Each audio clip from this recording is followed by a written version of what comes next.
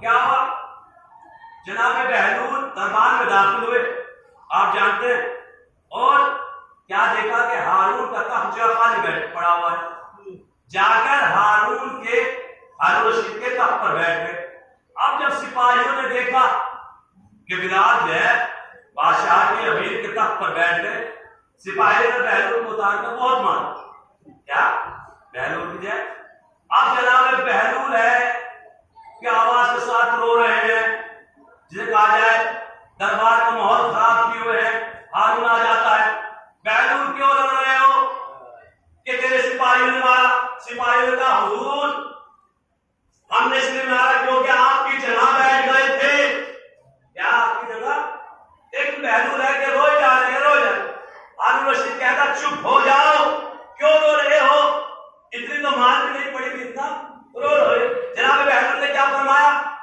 میں اس لیے نہیں رو رہا ہوں کہ مجھ پر مار پڑی بلکہ میں تو تیرے اوپر رو رہا ہوں کہا میری وجہ سے کیوں رو رہے ہو کہا میں حق کے اہل بیت پر تھوڑی دیر کے لیے بیٹھا تو اتنی مار کھائی میں تیرے بارے میں سوچ رہا ہوں تو کتنے سالوں سے حق کے اہل بیت پر بیٹھا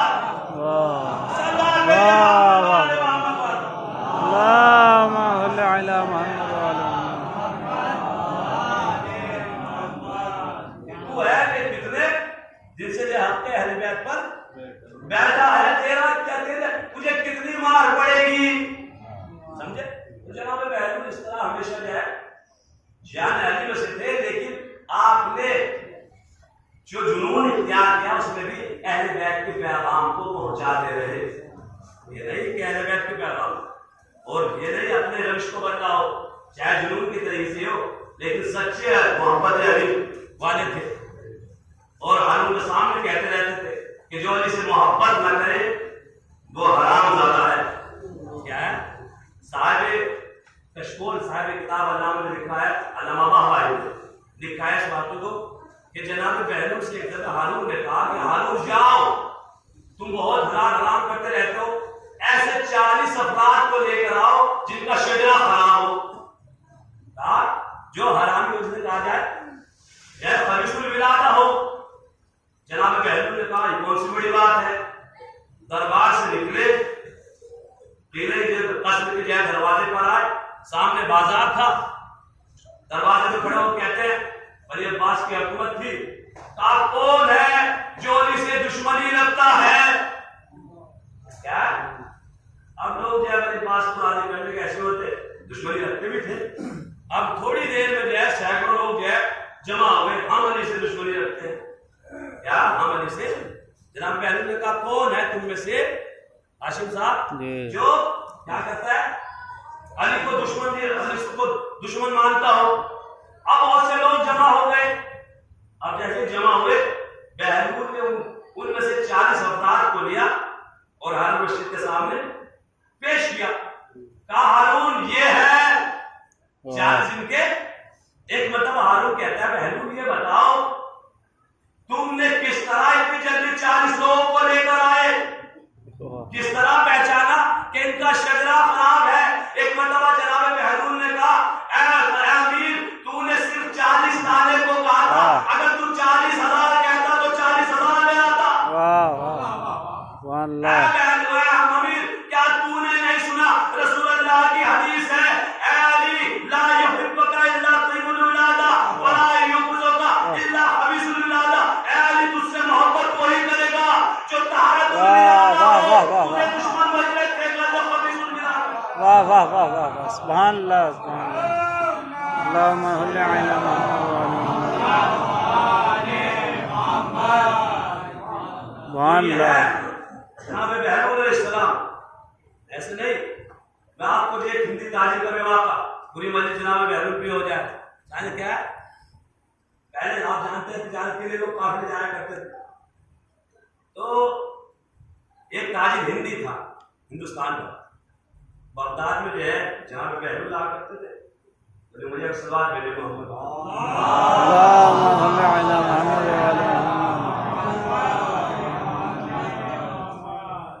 وعلی یہ جو قافلہ یہاں سے تجارت میں گیا تو پہلے سرائے کہاں ہوتی تھی، ایسے زمانے میں ہوٹل کہا لیا جائے یا کچھ کہا جائے، قافلے جو ہے اس میں جا کے رکتے تھے. تو بغداد سے پہلے ایک سرائے کہا تھی، اس میں قافلہ جو ہے تاجروں کا جا کر رکا، ہندوستانی تاجر تھے. اب رات میں رکے اس قافلہ، تو اس میں جو ایک تاجر تھا ہندی، اس نے جو وہاں پر باورچی تھا، کھانے کا انتظام استعمال میں تھا، اس نے اس سے کچھ کھانے کو مانگا، کھانا لایا جائے. تو باورچی نے ایک بھنی ہوئی مرغی اور کچھ ابلے ہوئے انڈے، توجہ چاہوں گا کیا ہے ایک بھنی ہوئی مرغی اور کچھ تلے ابلے ہوئے انڈے جو ہے اس کے سامنے پیش کیے. بہرحال اسے بیچارے نے کھائے اور یہ سو گیا.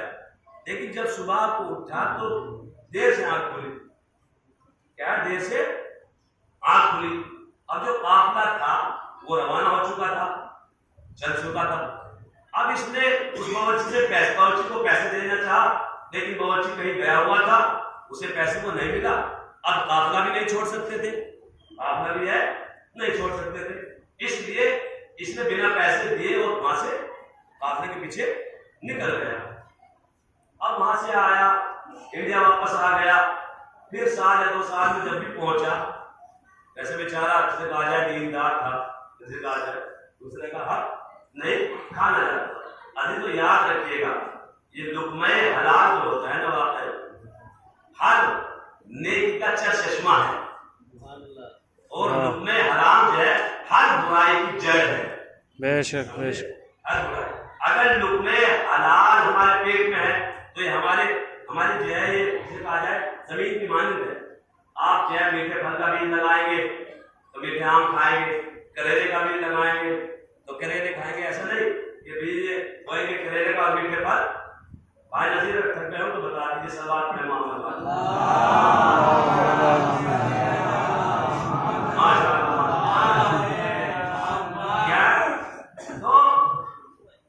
لقمہ حلال کیا ہر چیز کی. بہرحال یہ میری موضوع نہیں ہے. ابھی بیچارہ یہ تاجر جو تھا ہندوستانی ابھی واپس آ گیا، پھر سال 2 سال اس کا جو بھی وقت ہوا اپنا جانے سے پھر رسک ہوا.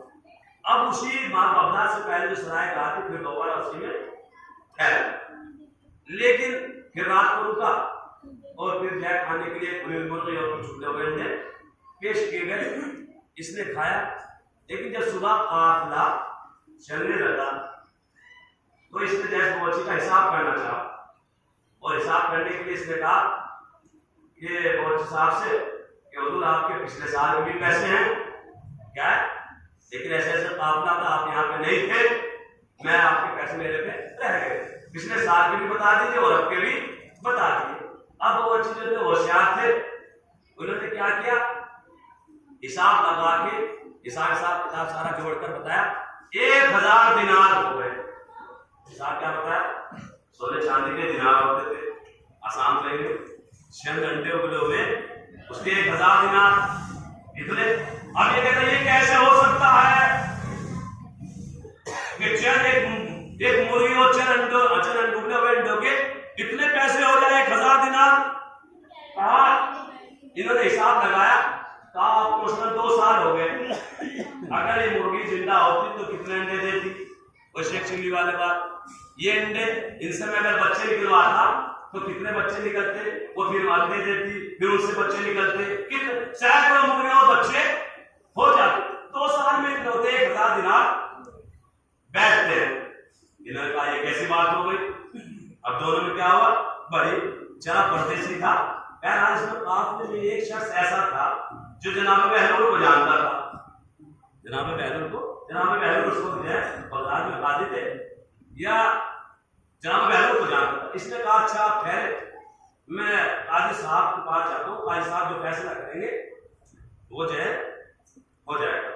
اب جناب بہلول کے پاس پہنچا، جناب بہلول سے سارا واقعہ بیان کر کے ایسے ایسے کچھ چند اگلے ہوئے انڈے، ایک ملی ہوئی مرغی، لیکن وہ جو ہے 1000 دینار کیا کر رہا ہے، مانگ رہا ہے.